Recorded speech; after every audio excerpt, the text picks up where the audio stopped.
Hi everyone. I wanted to do a short video here about how damping fluid, or dampening fluid, depending on how you read it or pronounce it, affects these temperature gauges. So I have two gauges here, removed from the cluster. Okay, this particular one has no damping fluid in it. It's worn out, put it that way. It came from the factory with some, but it's worn out. Let me show you what happens when the fluid's worn out. I'm going to give this a little flick. See how it spins like a fan? I mean, it spins like crazy. It has no damping at all left in it. It just spins wildly. And let's see what happens when we pick one that I've reapplied the damping fluid, or also the way it should be from the factory. Let me give this one a little flick. Look at that. It hardly moves, even if I flick it hard.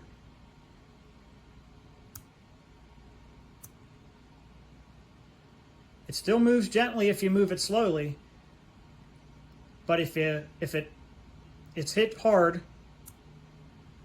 it resists sudden movement. And this is what's going to protect these gauges.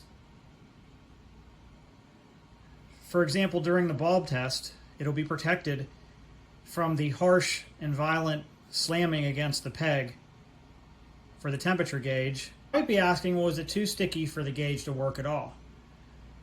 It's actually very free moving if you move it gently. This is very easy to move, and to demonstrate that, let's take a piece of toilet paper. This is just a regular piece of paper. See, there's nothing special going on here. It's just regular toilet paper, nothing. I'm not hiding anything up my sleeve. Watch the tip of this. We all know how flimsy toilet paper is. I mean, it's about the flimsiest thing I could find. Look, I can move it very gently with this toilet paper. The gauge will still move properly with very gentle movements.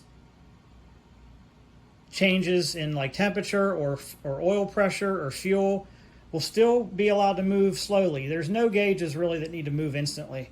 They all kind of need to gradually, you know, when your fuel drops, it'll gradually drop pretty easily. So I'm not worried about any stiction with this. I think this is the solution we want to go with. I'll make a future video on how to completely disassemble the gauge cluster out of the car and inject this fluid into these gauges. But just a quick overview. Here's the type of fluid in a syringe that I have, and it has this fat tip on it. So let's get this one, which we demonstrated has this spinny spin fan motion going on. You know, it's just really not what we want at all. That'll be a violent peg to cold or to hot, or the voltage gauge or the gas gauge. They can all use this fluid. So basically what I'm doing is I'm just putting this tip right over here, and then I'll just push in the plunger a bit, inject some fluid in there.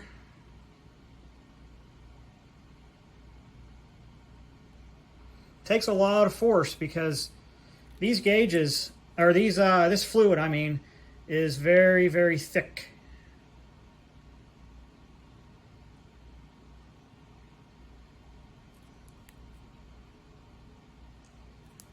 When you run it between your fingers, though, it still feels slippery like an oil. Okay, so you see there's a little blob on there, on the end there, and a little bit I think went down into the bushing. And let's put the needle back on and see how she works. Aha, how about that? Same gauge that was spinning violently. Now when I flick it, this demonstrates, you know, a quick answer here. to a very complicated question. Does this damping fluid make a difference? And yes, absolutely it does. It definitely gets rid of the violent motion of this gauge without affecting the calibration. So again, I'll be doing a future video on how to do the whole process from beginning to end. And I'll do a more thorough process as well. Make sure we get more of the fluid down in there. It takes actually a minute or two of injecting to actually ensure you get the fluid way down in there. Okay, now we have this set up with a power supply, and we're going to run some tests. Before we do that though, I wanted to demonstrate a few additional data points. First of all, with all the cluster hooked up properly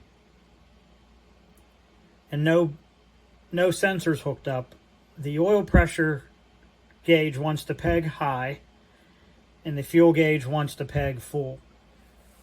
So if your sensors are unhooked, that's going to be the behavior.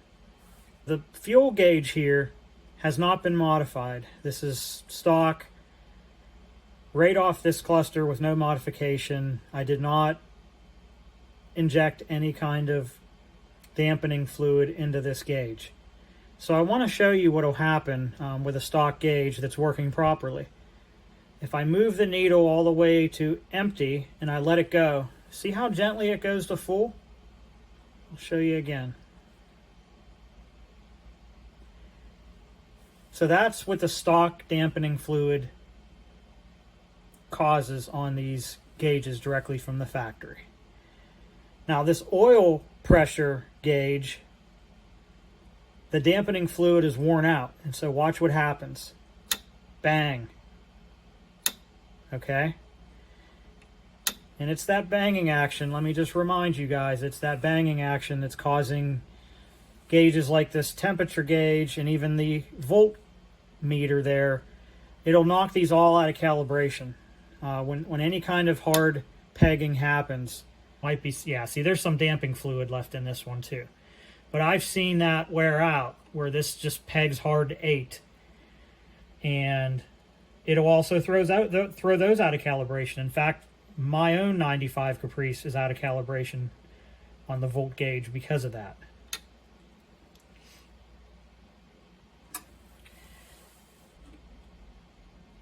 So the next test I'm going to do is I'm going to peg this temperature gauge repeatedly for maybe about an hour, and I'll do a time-lapse video of that. And let's see if it goes out of calibration. This particular temperature gauge has been repaired with dampening fluid. So we'll see if it survives a stress test.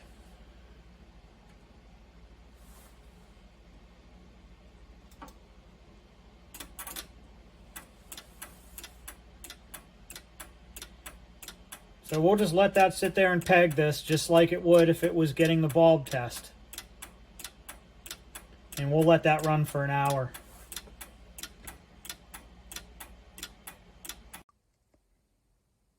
Alright, so sometimes when you're conducting a test, it fails. And in this particular case, my initial plan to do a time lapse of cycling the temperature gauge from cold to hot for an hour, the test failed, but not for a reason that I expected.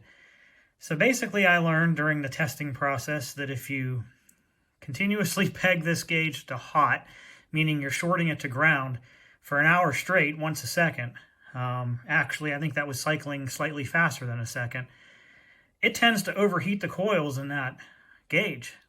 I started smelling something hot electronics, and I decided to check on it, and it turned out the gauge was overheating. I don't think I burned anything out. I didn't see any smoke. The coils were okay.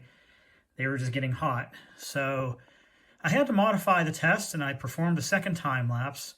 This time I cycled it slower, so it's slightly less than once per second. And instead of shorting it straight to ground like the bulb test does, I decided to use a 68 ohm resistor, and that would be a blue, gray, black stripe resistor. The gauge didn't get as hot. In fact, it didn't overheat at all at this point, and it made it for a half an hour instead of an hour. So we're still talking about at least 1,000 cycles, and there was no problems with the gauge. So with that said, I'm going to actually recommend both the damping fluid, and I'm going to recommend adding at least a 68 ohm resistor to the bulb test circuit, as was discussed on the Impala SS forum.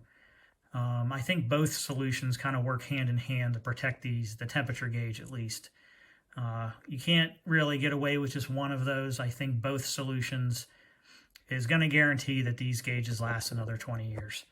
If your gauge has already been slipping on the shaft and you use a dampening fluid, it may help. It may work. It probably won't slip within the first year or two, but you may have to reapply the fluid pretty regularly because it won't take much to make it slip again. A couple of hard pegs, and it's just gonna slip again. All right, well, let's move on to the time-lapse video.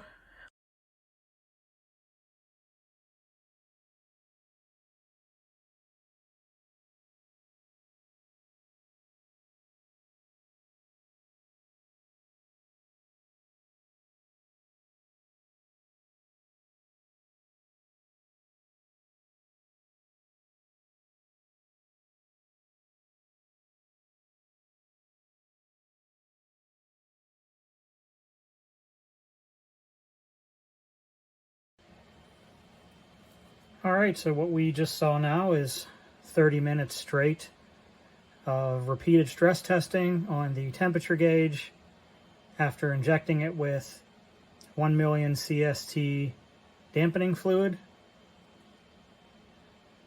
and also adding a resistor in line with the bulb test circuit to I'd say at least 1,000 cycles in a half an hour. So everything looks good. I don't think you're going to get 1,000 cycles in a year on a car. So this should last a couple of years. And if it fails again, just simply re-inject some more fluid in there and all should be well. Thanks, and catch you next time.